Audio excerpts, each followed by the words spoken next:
घने जंगलों से घिरे तक्षशिला विश्वविद्यालय की एक शांत सुबह थी।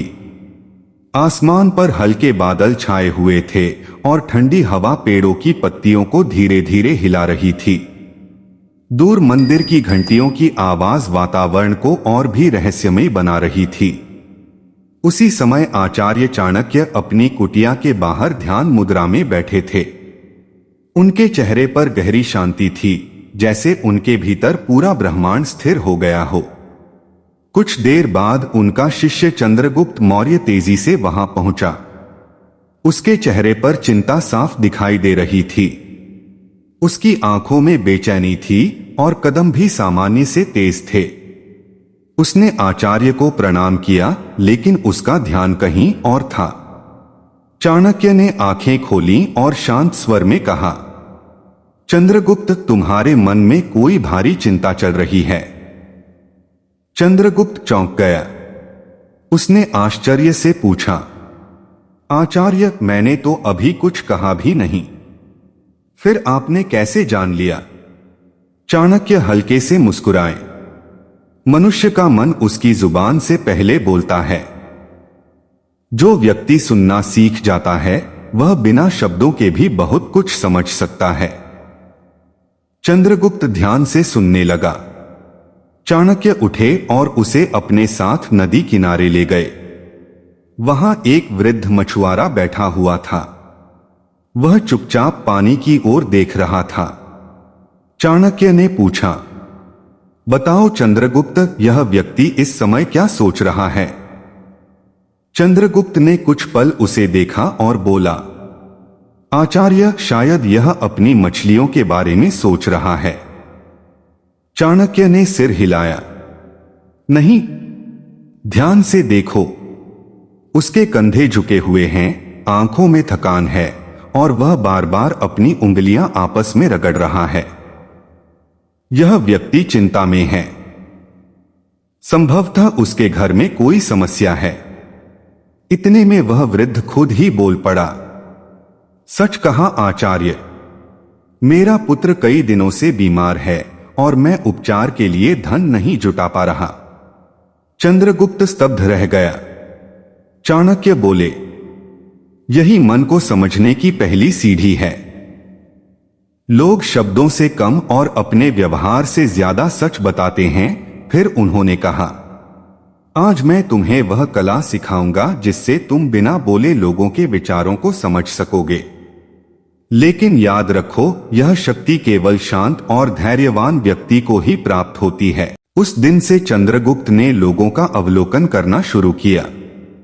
वह बाजार जाता और व्यापारियों को ध्यान से देखता। कोई व्यापारी ग्राहक से मुस्कुराकर बात करता, लेकिन उसकी आंखों में बेचैनी होती। कोई सैनिक आत्मविश्वास दिखाता, लेकिन उसकी कांपती उंगलियां उसके डर को प्रकट कर देती। धीरे धीरे चंद्रगुप्त छोटी छोटी बातों को समझने लगा। एक दिन वह राजसभा में बैठा था। मगध का एक मंत्री वहां आया। वह बार बार अपने वस्त्र ठीक कर रहा था और किसी से आंख मिलाकर बात नहीं कर रहा था। चंद्रगुप्त ने तुरंत महसूस किया कि वह कुछ छिपा रहा है। सभा समाप्त होने के बाद उसने चाणक्य से कहा, आचार्य, वह मंत्री भयभीत लग रहा था। चाणक्य मुस्कुराए। और क्यों? क्योंकि उसकी आंखें स्थिर नहीं थीं और उसकी सांसें तेज थीं। चाणक्य बोले, बहुत अच्छा, तुम सीख रहे हो। कुछ दिनों बाद चाणक्य उसे एक गांव में ले गए। वहां एक व्यापारी अपने नौकर पर जोर जोर से चिल्ला रहा था। देखने में वह बहुत कठोर लग रहा था, लेकिन चाणक्य ने धीरे से कहा, यह व्यक्ति अंदर से डरा हुआ है। चंद्रगुप्त ने पूछा, आचार्य, यह इतना क्रोधित है, फिर डरा हुआ कैसे हो सकता है? चाणक्य बोले, अक्सर सबसे अधिक क्रोधित व्यक्ति भीतर से सबसे कमजोर होता है। ध्यान से देखो, उसकी आवाज ऊंची है, लेकिन आंखों में आत्मविश्वास नहीं। वह अपने डर को छिपाने के लिए क्रोध का सहारा ले रहा है, उसी समय व्यापारी अचानक शांत हो गया और धीरे से बोला, अगर व्यापार में घाटा होता रहा तो मेरा परिवार भूखा मर जाएगा। चंद्रगुप्त को समझ आ गया कि आचार्य सही थे। उस रात चंद्रगुप्त ने पूछा, आचार्य, क्या हर व्यक्ति के मन को पढ़ा जा सकता है? चाणक्य ने उत्तर दिया, हर मनुष्य अपने भीतर एक पुस्तक लेकर चलता है। फर्क सिर्फ इतना है कि अधिकांश लोग उसे पढ़ना नहीं जानते। फिर उन्होंने उसे पहला नियम बताया। पहला नियम, आंखों को पढ़ो। आंखें कभी झूठ नहीं बोलती। उन्होंने समझाया कि जब व्यक्ति प्रसन्न होता है तो उसकी आंखों में चमक होती है। जब वह झूठ बोलता है तो उसकी नजरें स्थिर नहीं रहती। जब वह भयभीत होता है तो उसकी पलकें तेजी से झपकती हैं। लेकिन आचार्य, चंद्रगुप्त ने पूछा, अगर कोई व्यक्ति अपने भाव छिपाने में माहिर हो तो? चाणक्य हंसे, तब उसके शब्दों को नहीं, उसके शरीर को देखो। शरीर मन का दर्पण होता है। उन्होंने बताया कि बेचैन व्यक्ति बार बार हाथ हिलाता है। असुरक्षित व्यक्ति अपने हाथों को छिपाता है। आत्मविश्वासी व्यक्ति सीधे खड़ा रहता है।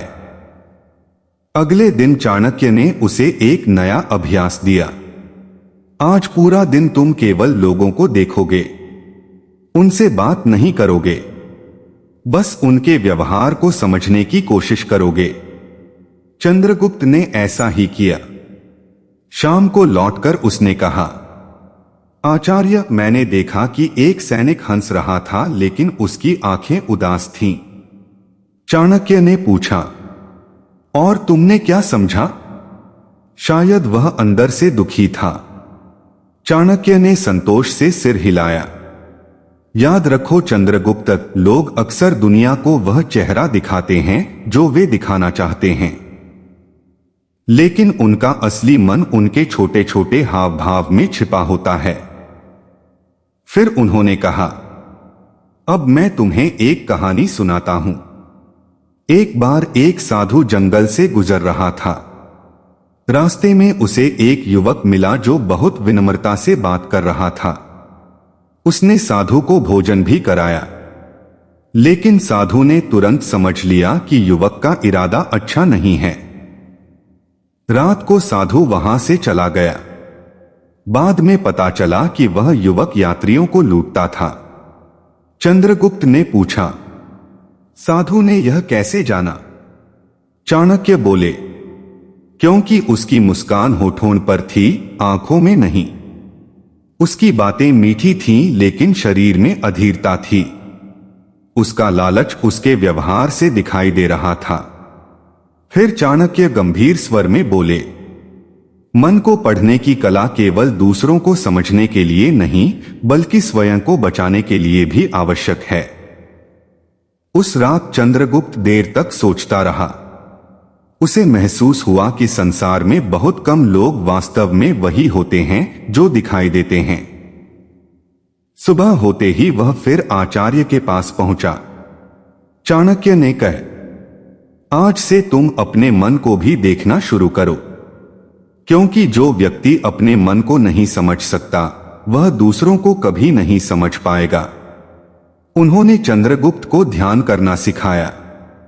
आंखें बंद करो, अपनी सांसों को महसूस करो, अपने विचारों को पकड़ने की कोशिश मत करो, बस उन्हें आते जाते देखो। शुरुआत में चंद्रगुप्त का मन बहुत भटका। कभी उसे युद्ध याद आता, कभी सिंहासन, लेकिन धीरे धीरे उसका मन शांत होने लगा। कुछ सप्ताह बाद चाणक्य ने उससे पूछा, अब तुम क्या महसूस करते हो? चंद्रगुप्त बोला, आचार्य, अब मैं लोगों की आवाज के पीछे छिपी भावनाओं को महसूस करने लगा हूं। चाणक्य मुस्कुराए, यही शुरुआत है। फिर उन्होंने कहा, मन को पढ़ने की दूसरी सबसे बड़ी कुंजी है मौन। मौन? चंद्रगुप्त ने पूछा। हां, जब तुम कम बोलते हो तब तुम ज्यादा सुन पाते हो, और जब तुम ज्यादा सुनते हो तब लोगों का असली स्वभाव तुम्हारे सामने आने लगता है। उस दिन से चंद्रगुप्त ने कम बोलना शुरू किया। अब वह लोगों की हर छोटी हरकत पर ध्यान देता। उसे समझ आने लगा कि कौन सच बोल रहा है और कौन छल कर रहा है। एक दिन उसने कहा, आचार्य, अब मुझे लगता है कि हर व्यक्ति अपने भीतर कोई ना कोई युद्ध लड़ रहा है। चाणक्य ने गंभीर होकर उत्तर दिया, और जो यह समझ लेता है वही सच्चा ज्ञानी बनता है।